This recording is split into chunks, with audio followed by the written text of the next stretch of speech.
Antes de qualquer outra coisa, felicitá-los com o desejo de um 2021 repleto da graça de Deus em Cristo Jesus.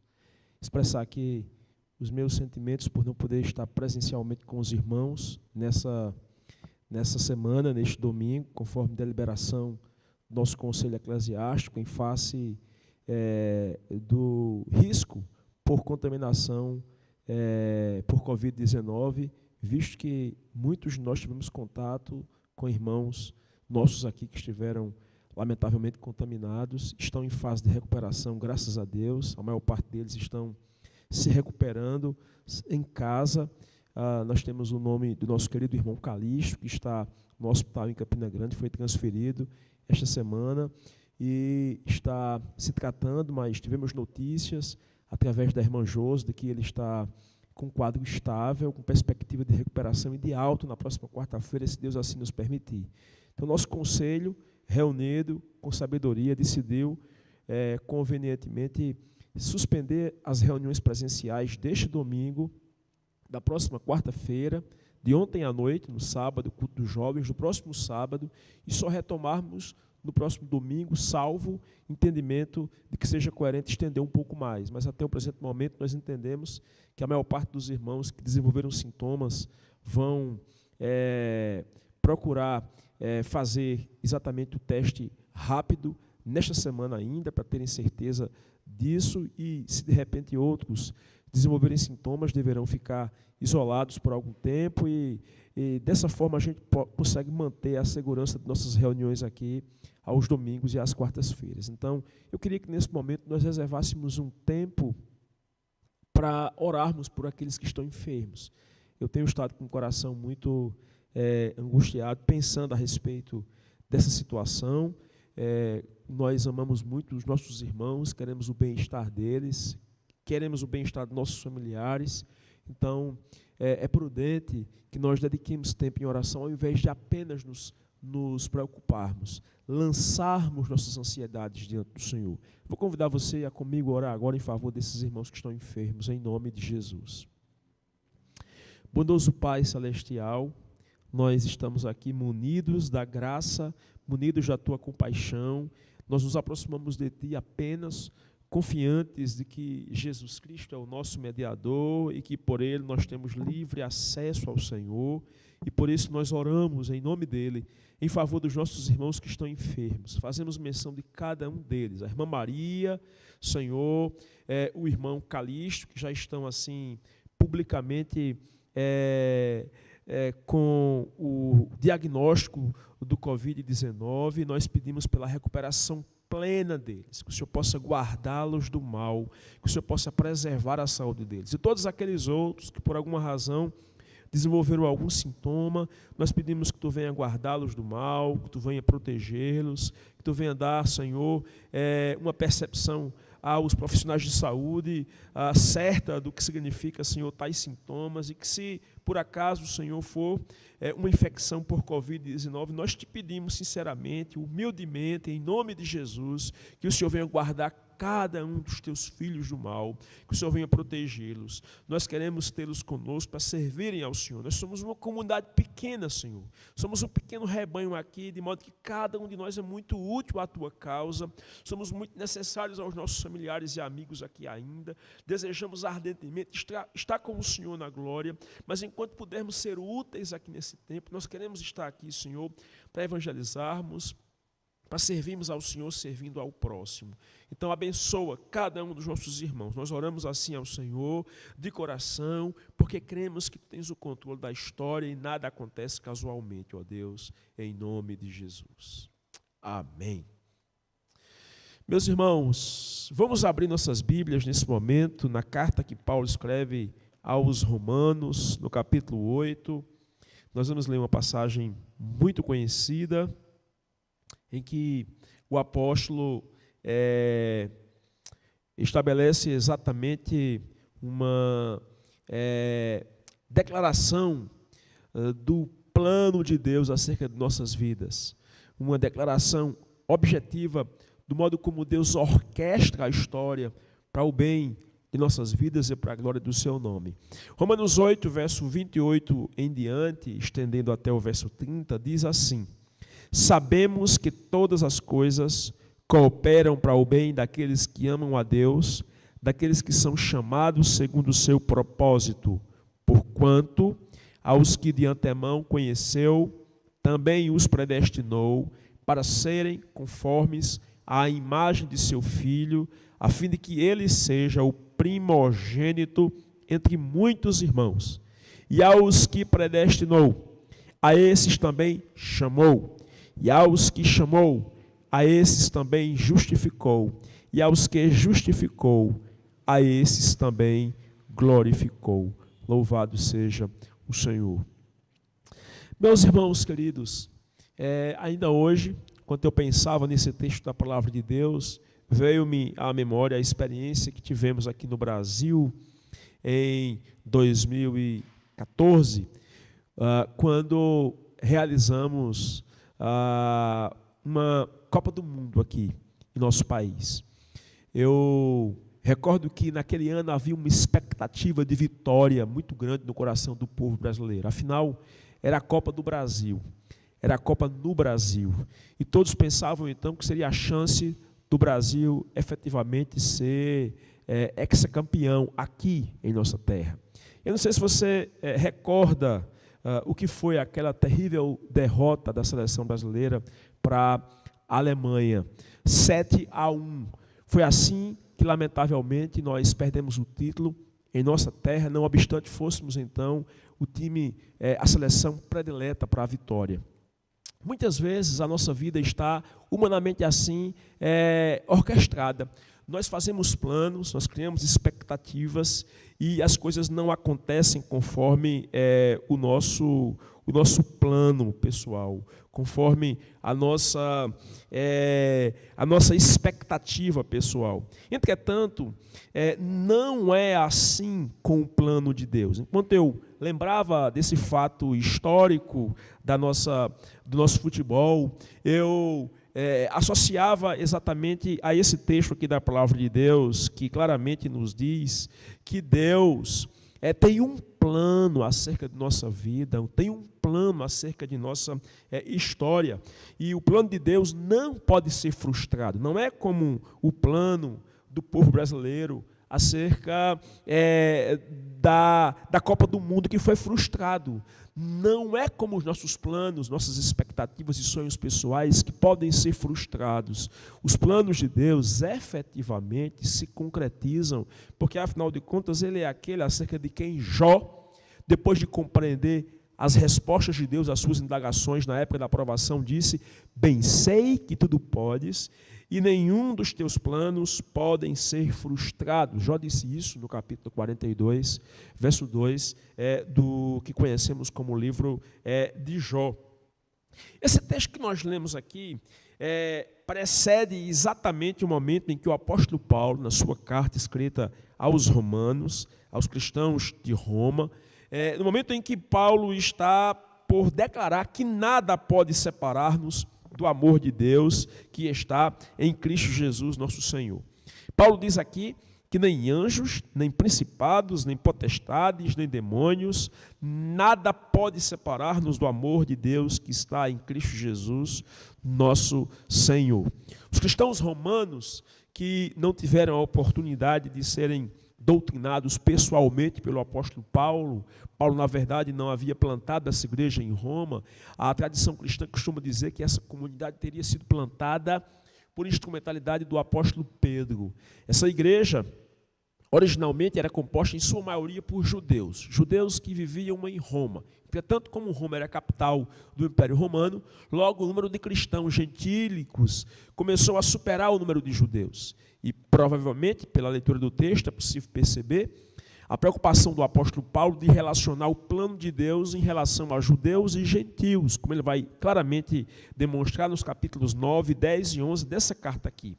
Como em outras passagens, ele consegue inclusive mostrar no começo da carta que todos os homens, sem exceção, estão sob o mesmo juízo, estão sob o juízo de quem é pecador. Todos pecaram, destituídos estão da glória de Deus, quer sejam judeus, quer sejam gentios, como diz o apóstolo Paulo, então, nos 3 primeiros capítulos dessa carta aqui. Então, nessa passagem que nós acabamos de ler, nós temos aqui uma introdução do apóstolo Paulo, exatamente aquilo que ele vai declarar nos versos seguintes sobre o plano de Deus sobre nós, sobre exatamente o projeto que Deus tem acerca de nós, que faz com que, de fato, nada possa separar-nos do amor de Deus que está em Jesus Cristo, nosso Senhor. O versículo 28 é conhecido demais dos cristãos. Recentemente, inclusive, aqui em nossa comunidade, nós ouvimos uma maravilhosa devocional sobre a instrumentalidade do nosso querido irmão Sidney aqui. Esse texto sempre foi fonte de esperança para muitos cristãos. Não é à toa que essa passagem do verso 28 é comparada muitas vezes como um travesseiro sobre o qual nós descansamos nossas cabeças fatigadas em face dos sofrimentos, das dificuldades que enfrentamos aqui nesse mundo. É interessante saber que no início do verso 28, o apóstolo diz então que nós sabemos que todas as coisas cooperam para o bem daqueles que amam a Deus. Incrivelmente, anteriormente, no verso 26, ele diz que nós não sabemos orar como convém. Há muitas coisas que nós não sabemos, uma delas é exatamente orar como convém. Mas há uma coisa que nós sabemos. Nós sabemos que todas as coisas cooperam para o bem daqueles que amam a Deus, é o que nos diz o apóstolo Paulo aqui no verso 28. Quem é que sabe disso? Quem é que sabe que todas as coisas cooperam para o bem daqueles que amam a Deus? Obviamente, meus irmãos, o pronome que está aqui oculto, né, que é o sujeito da oração, nós cristãos, sejamos judeus ou sejamos gentios, todos nós sabemos que todas as coisas cooperam para o bem daqueles que amam a Deus.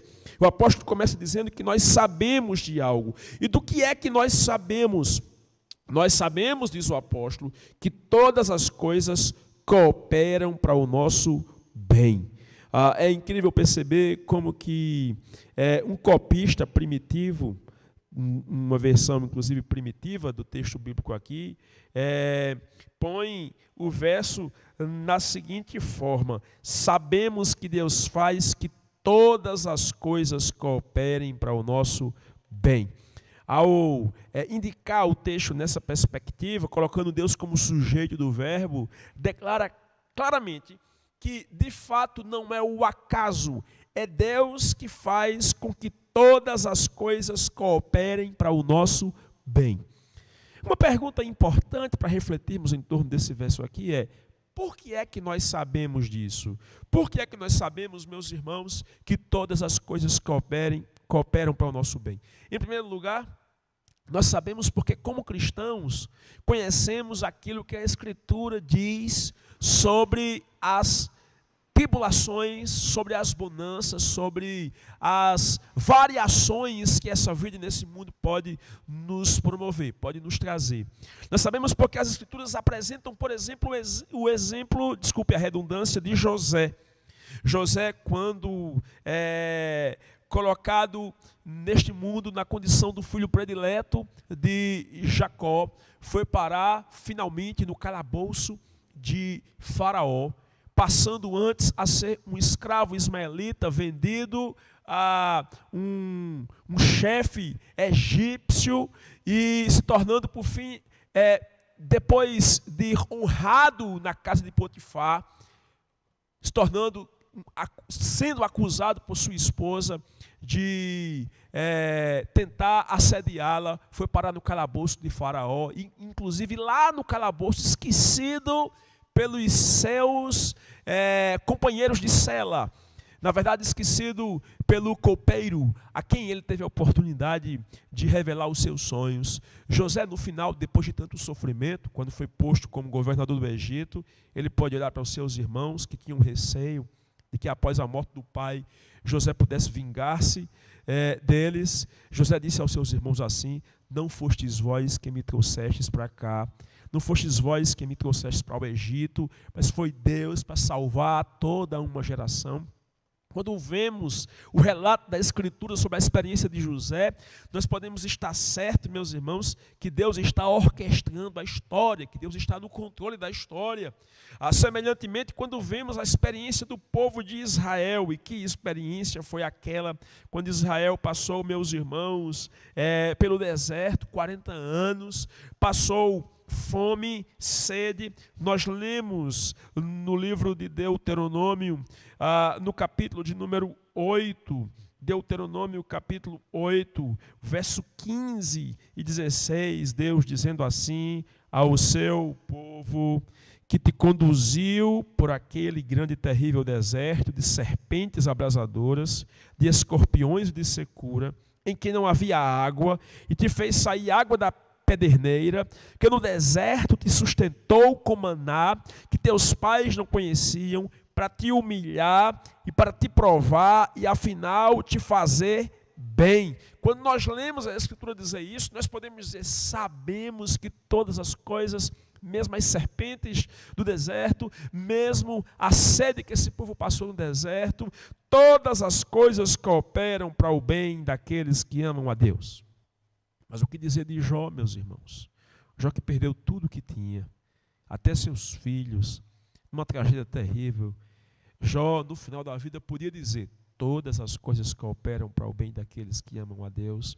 Nós sabemos porque nós conhecemos as Escrituras, mas não só isso. Nós também sabemos por causa de nossa própria experiência pessoal. Eu já passei momentos difíceis na minha vida, que eu poderia com mais tempo testemunhar para os irmãos, e aquelas experiências difíceis me ensinaram muita coisa. Assim como eu sei que na sua vida, se você é um cristão sincero, que crê em Cristo, e já passou por tribulações, você também sabe o quanto que essas tribulações lá de trás puderam colaborar para o seu bem, puderam forjar em você o caráter de Cristo, puderam fortalecer você na fé que há em Cristo Jesus. Nós sabemos que todas as coisas cooperam para o bem daqueles que amam a Deus. Mas o que são todas as coisas, meus irmãos? Todas as coisas é tudo. Todas as coisas envolvem, inclusive, aquilo que no contexto o apóstolo aqui menciona como dificuldade. No versículo 18 aqui, o apóstolo faz referência exatamente aos sofrimentos, quando ele diz: porque para mim tenho por certo que os sofrimentos do tempo presente não podem ser comparados com a glória a ser revelada em nós. Ora, todas as coisas aqui envolvem os gemidos que ele menciona aqui no verso 23, ao dizer: e não somente ela, mas também nós, que temos as primícias do Espírito, igualmente gememos em nosso íntimo, aguardando a adoção dos filhos, a redenção de nosso corpo. Todas as coisas aqui incluem nossas fraquezas. Quando no verso 26, o apóstolo faz referência aqui exatamente ao fato de que o Espírito Santo semelhantemente nos assiste em nossa fraqueza. Quando nós não sabemos orar como convém, ele intercede por nós com gemidos inexprimíveis. É exatamente por causa disso, meus irmãos, que Paulo diz que todas as coisas cooperam para o bem de um grupo específico. Não cooperam para o bem de todo mundo. Cooperam, diz o apóstolo Paulo aqui, para o bem daqueles que amam a Deus. São pessoas que foram atraídas pelo amor de Deus. Gente que respondeu com fé ao amor de Deus. Tudo coopera para o bem de gente assim. Gente que foi atraído pelo grandioso amor de Deus, já que o apóstolo João nos diz que não fomos nós quem amamos a Deus primeiro, foi Ele quem nos amou em primeiro lugar. E nós respondemos a esse amor dele, amando Ele também. E Ele faz com que todas as coisas cooperem para o nosso bem. Aliás, não só pessoas que amam a Deus, o próprio apóstolo Paulo aqui diz também, ele diz que cooperam para o bem daqueles que são chamados segundo o seu propósito. Nós somos chamados segundo o propósito de Deus. Ele tem um propósito em nossa vida. Não é a primeira vez que Paulo aqui faz referência a esse chamado. Nas suas cartas, nas cartas apostólicas, costumeiramente ele faz alusão ao fato de que é Deus quem nos chama efetivamente para a salvação. Que Deus chama os seus eleitos, que Deus chama o seu povo, de que nós respondemos com fé, nós somos vocacionados. Jesus disse, inclusive, nos evangelhos, que muitos são chamados, mas poucos são os escolhidos. E, claramente, durante a Escritura Sagrada, a gente encontra menção ao chamado geral que nós fazemos para que as pessoas se arrependam e creem, mas há uma declaração da Escritura de que Deus nos chama efetivamente a um chamado específico, a um chamado efetivo que acontece no interior e que nos inclina, e que nos converte, e que nos aproxima de Deus, e é para essas pessoas que Deus faz com que todas as coisas cooperem para o seu bem. Ora, meus irmãos, no capítulo 1 de Romanos, nesta mesma carta que nós estamos aqui, no capítulo 1, versículo 7, o apóstolo Paulo diz o seguinte, ele diz: a todos os amados de Deus que estáis em Roma, chamados para ser de santos, graça a vós outros e paz da parte de Deus, nosso Pai, e do Senhor Jesus Cristo. Nós somos chamados para a santificação. Nós somos chamados para parecermos com Deus. Nós somos chamados para efetivamente respondermos com fé e com santificação àquele que nos chamou. Então, nós somos chamados de acordo com o propósito de Deus, chamados segundo o seu propósito. E que propósito seria esse, meus irmãos? O apóstolo Paulo, nessa passagem que nós lemos, vai continuar explicando qual seja ou qual é o propósito de Deus aqui para nós. Ele vai nos dizer exatamente que Deus faz com que tudo coopere para o nosso bem, exatamente porque Ele tem um plano em nossa vida. E é por essa razão que o verso 29 começa com uma conjunção explicativa.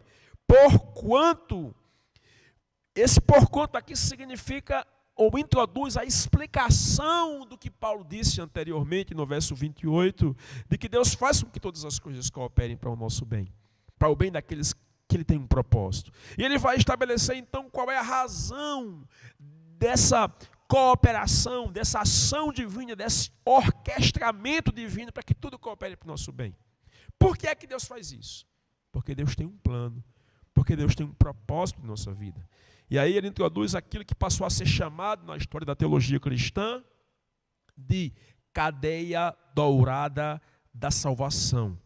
Nós temos aqui um efeito dominó, uma sequência de verbos aqui que apresentam a ação do propósito de Deus acerca de cada um de nós. Você que está me ouvindo aí na sua casa, na sua televisão, você que está me ouvindo no seu celular, há um orquestramento divino que faz com que tudo coopere para o nosso bem, que faz com que tudo coopere, meus irmãos, para a nossa maturação, para a nossa experiência de intimidade com o Senhor. E a razão disso é porque Ele tem um plano na nossa vida. Eu quero chamar a sua atenção aqui para o significado desse verso 29 e desse verso 30, que apresenta essa cadeia de ação divina, essa cadeia dourada da nossa salvação. Em primeiro lugar, no versículo 29, Paulo diz que aos que de antemão conheceu, Ele também os predestinou. Então, o primeiro verbo que ele usa aqui é o verbo conhecer. E veja como que esse verbo está no passado. Aliás, todos os verbos estarão aqui no passado. Conhecer aqui não equivale a mera onisciência divina, a mera capacidade de Deus conhecer as coisas de antemão. Não. Conhecer aqui envolve algo mais do que isso. Conhecer na Bíblia é um verbo que tem a ver com intimidade, que tem a ver com entrar em intimidade com alguém, em se relacionar intimamente com alguém, ter compaixão de alguém. Deixa-me tentar explicar isso a partir de dois exemplos bíblicos. Quando a Bíblia se refere o fato de que um marido conheceu a sua esposa, isso se refere ao momento de mais intimidade, ao ato da intimidade que reflete o amor do casal. O texto diz que José não conheceu Maria até que esta lhe deu à luz o filho primogênito, que foi Jesus.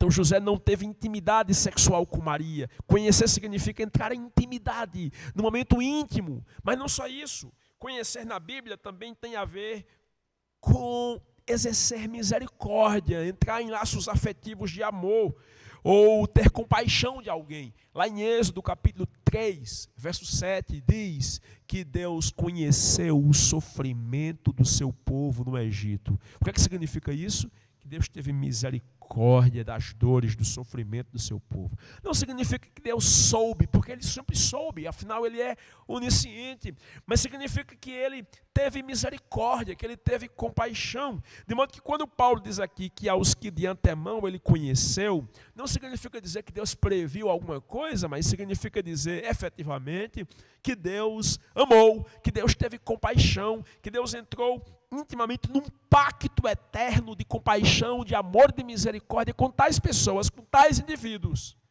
Então isso significa dizer que Deus nos amou antes da fundação do mundo. Por isso que em Efésios o apóstolo diz que em amor Ele nos predestinou antes da fundação do mundo. E aqui no verso de número 29, ele diz que aos que conheceu, a estes também predestinou. Veja, o segundo verbo aqui é o verbo predestinar. Em grego, a expressão aqui verbal é proorizo, que significa destinar de antemão. E Ele nos predestinou para quê? Aqui diz, predestinou para serem conformes à imagem de seu Filho, a fim de que Ele, Jesus, o Filho de Deus, seja o primogênito entre muitos irmãos. Então, o segundo verbo desencadeado pelo primeiro, por conhecer, é predestinar. Deus nos destinou de antemão.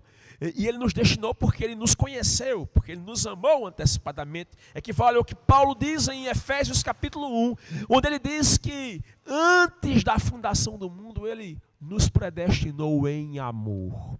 Ele nos amou e nos elegeu nele, em Cristo. Então, isso significa dizer, meus queridos irmãos, que Deus nos predestinou para sermos conforme a imagem do seu Filho. O propósito da predestinação é que nós nos pareçamos com Jesus. É para que nós sejamos, assim, espelhos de Jesus.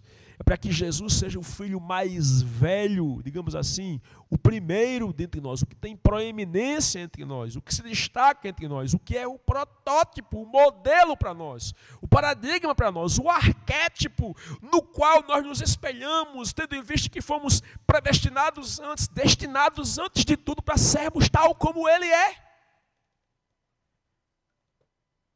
Então Ele nos predestinou porque Ele nos conheceu. Há muitas polêmicas relacionadas à doutrina da predestinação. E eu estou plenamente convencido disso, porque eu mesmo já estudei muito acerca desse assunto e já inclusive entrei em crise muitas vezes sobre esse assunto, até que em algum momento, tendo compreendido apenas o que me foi revelado na Escritura, eu me convenci de que devo acreditar no que a Escritura Sagrada diz. E devo me preocupar exatamente com a finalidade da predestinação. Do ponto de vista da ação divina, ao dizer o que Paulo diz aqui, ele está declarando que na eternidade Deus nos destinou para sermos como filho dele. Então, no que compete a Deus, aprove a Ele nos predestinar. No que compete a Deus, aprove a Ele nos predestinar para que sejamos como Jesus. Então, se a eleição divina implica no fato de que eu devo me parecer com Jesus, então, eu, ao responder com fé a esta vocação e ao procurar me espelhar cada vez mais em Cristo como modelo e como paradigma, eu estou respondendo positivamente àquilo que de antemão Deus predestinou para que assim acontecesse. Então, eu passei a procurar os efeitos disso em mim e nos meus irmãos. Nós precisamos ser como Jesus. Esse é o grande alvo de Deus para nós. Nos forjar, nos moldar, para que tenhamos Cristo como paradigma perfeito para nós, como modelo perfeito para nós. Para que sempre nos perguntamos em meus passos o que faria Jesus. Porque o que Jesus fizer é também aquilo que eu preciso. O que Jesus faria é também aquilo que eu preciso fazer. Mas não só isso, veja comigo, por favor. Ao dizer que Ele nos predestinou para que sejamos como Jesus, No verso seguinte, verso 30, o apóstolo Paulo diz: e aos que predestinou, a esses também chamou. Veja comigo aqui, ele nos chamou porque de antemão nos predestinou, tendo nos conhecido. Então, o terceiro verbo que Paulo usa aqui é o verbo chamar. Os escolhidos de Deus, que foram antecipadamente conhecidos por ele, todos os que ele conheceu, todos os que ele predestinou, todos eles são então chamados. Esse chamado é um chamado eficaz. É um chamado que nos arrasta, que nos leva a Ele. Jesus disse, inclusive, em João capítulo 6, que todo o que o Pai me der, esse virá a mim. E a expressão grega original é: ele será atraído, será arrastado, não por força. Não é assim que nós entendemos, porque quando você respondeu com fé, você se sentiu atraído, arrependido, levado por amor, mas você foi trazido, enlaçado pelos laços carinhosos do amor de Deus por nós. Ele nos chama. E essa não é a primeira vez que o apóstolo Paulo fala da vocação divina acerca de nós. Por exemplo, quando ele escreve aos Coríntios, no capítulo 1, versículo 26, ele diz assim: irmãos, reparai, pois na vossa vocação, no vosso chamamento, visto que não foram chamados muitos sábios segundo a carne, nem muitos poderosos, nem muitos de nobre nascimento. Pelo contrário, Deus escolheu as coisas loucas do mundo para envergonhar os sábios, e escolheu as coisas fracas do mundo para envergonhar os fortes.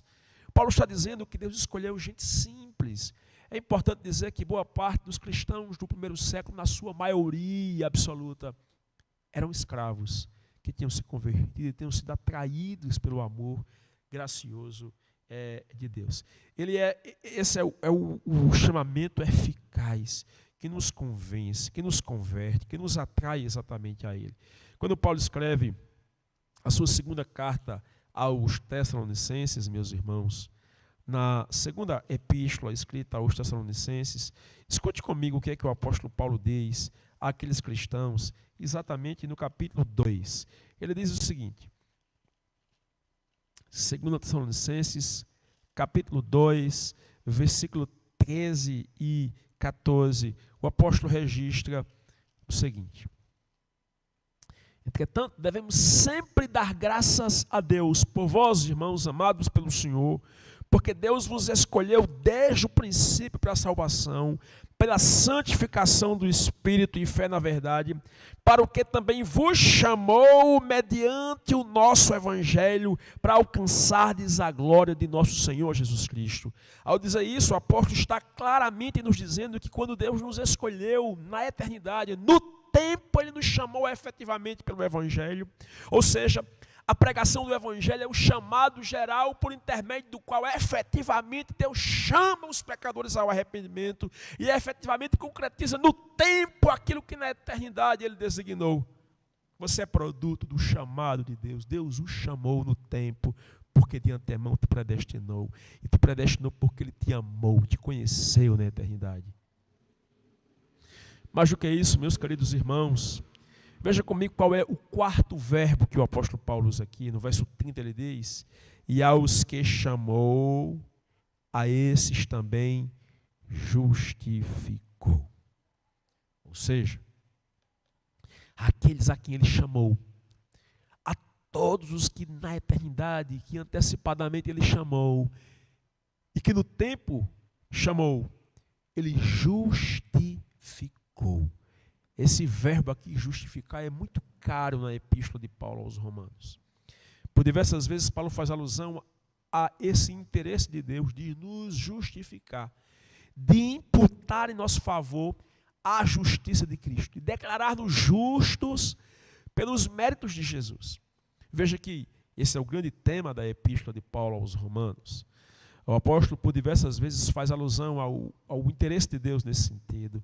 No capítulo 3 ele diz que Deus propôs em Cristo fazer dele propiciação no seu sangue pelos nossos pecados, para que por meio de Jesus ele seja justo e justificador daquele que tem fé em Cristo. Porque, na prática, nós que somos os culpados, somos justificados porque Cristo, que era um inocente, assumiu nossa culpa. Então, a inocência dele é acreditada em nosso favor. Então, Deus nos declara justos, sendo nós culpados. Por quê? Porque nossa culpa foi paga por Cristo. Foi efetivamente recebida a pena de nossa culpa sobre Jesus. E por isso ele pode declarar-nos justos por meio de Jesus. No capítulo 5 da carta aos Romanos, o apóstolo diz, no verso 1, que nós somos justificados, pois, mediante a fé. E assim nós temos paz com Deus por meio de nosso Senhor Jesus Cristo. Por meio de Jesus, ele nos declara efetivamente justos. Não que nós nos tornemos justos agora, não. Nós somos pecadores justificados, declarados justos por Deus. Porque o justo morreu em favor dos injustos. Para que nele nós fôssemos feitos, como diz Paulo em Coríntios, na carta que escreve aos Coríntios, para que nele fôssemos feitos justiça de Deus. Então ele nos justificou. Mas não só nos justificou. Paulo conclui, dizendo no verso 30 ainda, e aos que justificou, a esses também glorificou. Ou seja, o último verbo aqui dessa cadeia dourada da nossa salvação é o verbo glorificar. Que, por sinal, diga-se de passagem, é a última das bênçãos reservadas por Deus para nós. É uma bênção futura. O apóstolo Paulo disse que quando Cristo vier, os mortos em Cristo ressuscitarão. E nós que estivermos vivos, diz o apóstolo, seremos arrebatados e seremos glorificados. Esse corpo que é corruptível se revestirá de glória. É a bênção futura.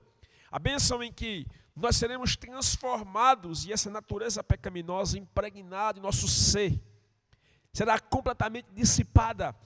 E nós teremos um corpo adaptado a toda a eternidade. E não só isso, não haverá mais choro, não haverá mais morte, não haverá mais sofrimento, não haverá mais dor. E não só isso, não haverá mais pecado, não haverá mais tentação. Nós estaremos num mundo de glória, na presença do nosso Deus. Agora veja comigo uma coisa interessante. Aqui na cadeia dourada da salvação, Paulo usa o verbo em que tempo? Veja, em português nós temos o verbo aqui no passado. Por que é que o verbo foi posto assim pelo apóstolo Paulo? Exatamente, meus irmãos, porque esse acontecimento futuro é certo. Na mente de Deus, já está certo que Ele haverá de nos glorificar. Deus não muda de ideia. Deus não começa uma obra e a deixa pela metade.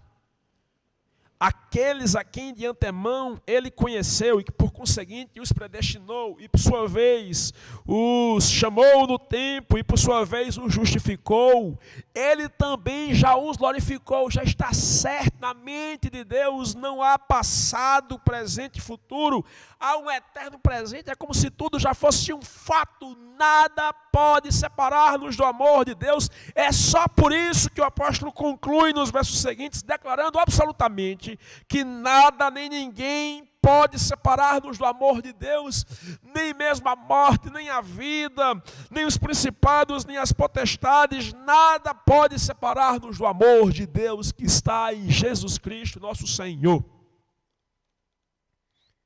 Deus não desiste de nós. Ele não desiste de você. A mim, Ele foi me buscar num mundo de pecado, me transformou e me atraiu a Ele. E Ele não desiste de você. Ele vai buscá-lo, se for o caso, numa mesa de bar. Eu tenho um amigo, pastor, muito querido, que hoje está em outro país, servindo ao Senhor na causa do Evangelho, está no Japão. E eu lembro, quando estava no seminário ainda, que o reverendo Ângelo, ainda seminarista, me contava, ele fora jogador de futebol no passado, jogava num time no estado do Pará, e ele contava que, num momento muito difícil de sua vida, ele saiu para um bar e estava bebendo assim, exageradamente, até que uma luz assim no seu coração acentuou, dizendo que ele deveria ir a uma igreja. Ele que nunca tinha ido à igreja, não era assim, não era dado à igreja, melhor dizendo, mas ele foi levado a uma comunidade de fé. E naquele dia ele ouviu o evangelho de Cristo. E foi naquela noite que ele tomou sua decisão ao lado de Cristo. Deus vai nos buscar, meus irmãos, em qualquer lugar, num bordel, onde quer que estejamos. O Senhor nos arrasta com seus laços de amor e nos converte, nos transforma. Eu não sei como está você, mas eu quero dizer que Deus não desiste de você. Ele o ama, Ele quer salvá-lo e quer salvá-lo exatamente porque Ele estabeleceu um plano acerca de você antes da eternidade. E se Ele já te salvou, saiba que Ele não desiste de você exatamente porque Ele não muda. O amor dele é eterno. Ao profeta Jeremias ele disse: com o amor eterno, ou pela pena do profeta Jeremias ele disse: com amor eterno eu te amei e com benignidade eu te atraí. O amor de Deus por nós é um amor eterno. Eu tive um grande amigo de saudosa memória que partiu para o Senhor. E eu lembro que em algum tempo da sua vida ele caiu terrivelmente. Afastou-se de Deus num estado muito deplorável de pecado. Eu lamentei muito porque nós éramos muito amigos. Nós éramos irmãos de oração. Éramos como irmãos de sangue até. Tamanho era o grau de intimidade que ele nutria com minha família e comigo. E quando eu vi naquele estado de afastamento total do Senhor, por diversas vezes eu discuti, tentei arguí-lo, não obtinha êxito. Até que um dia eu me encontrei na universidade. Ele surpreendeu-me com a notícia que havia tido um reencontro com o Senhor, que estava arrependido. E eu me emocionei quando vi a expressão de fé daquele irmão. E ele me contava que quando estava afastado do Senhor, ele, por mais que dissesse que odiava a Deus, tamanha era a sua revolta contra o sagrado, contra o eterno, ele disse: Weber, eu sentia Deus me dizer no coração que me amava.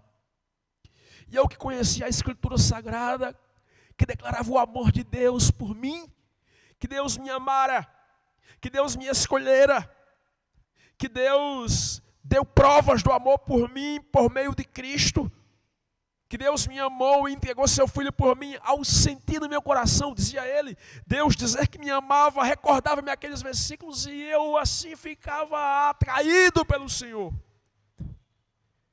Porque Deus não desiste de nós. Deus não desiste de você. Ele o ama. Às vezes, meus irmãos, nós passamos momentos difíceis na vida e nós achamos que Deus se esqueceu de nós. É verdade que na provação nós não compreendemos as coisas. É por esta razão que eu imagino que seria romantismo julgar que José não questionou Deus durante o processo da provação. Seria romantismo de rompância achar que Jó não questionou a Deus durante o tempo de provação, porque a Escritura mostra claramente seus questionamentos. E ele mesmo declara ao final do livro, dizendo: eu falei do que eu não compreendia, coisas demasiadamente elevadas para mim. Mas ele diz: antes eu te conhecia de ouvir, agora os meus olhos te veem. Quando a gente é provado, quando a gente passa momentos difíceis, de enfermidade, de dor, de prova, de tribulação, de pandemia, a gente é levado até a perguntar por quê, muitas vezes. Depois da aprovação, a gente consegue dizer para Deus: Senhor, eu não compreendia, mas agora eu sei para que o Senhor permitiu isso. Porque eu sei que todas as coisas cooperam para o bem daqueles que amam a Deus. É difícil entender isso no meio da prova, mas é possível experimentar o cuidado de Deus em meio a toda dificuldade pela qual nós passamos. Eu queria encerrar essa palavra orando por você, na sua casa, você que me assiste, que me escuta agora. Ore comigo em nome de Jesus. Bondoso Pai Celestial, graças te dou por tua palavra, que eu pude compartilhar com meus irmãos. Obrigado, Senhor, pelo significado dela. Obrigado porque essa passagem é realmente como um travesseiro sobre o qual nós descansamos nossas cabeças fatigadas. Obrigado por essa segurança, Pai, que temos. É por essa razão que nós não temos dúvidas que nada pode separar-nos do Senhor. Firma-nos em Cristo. Aplica a tua palavra em nosso coração. Guarda-nos de qualquer desgraça, material, moral ou espiritual.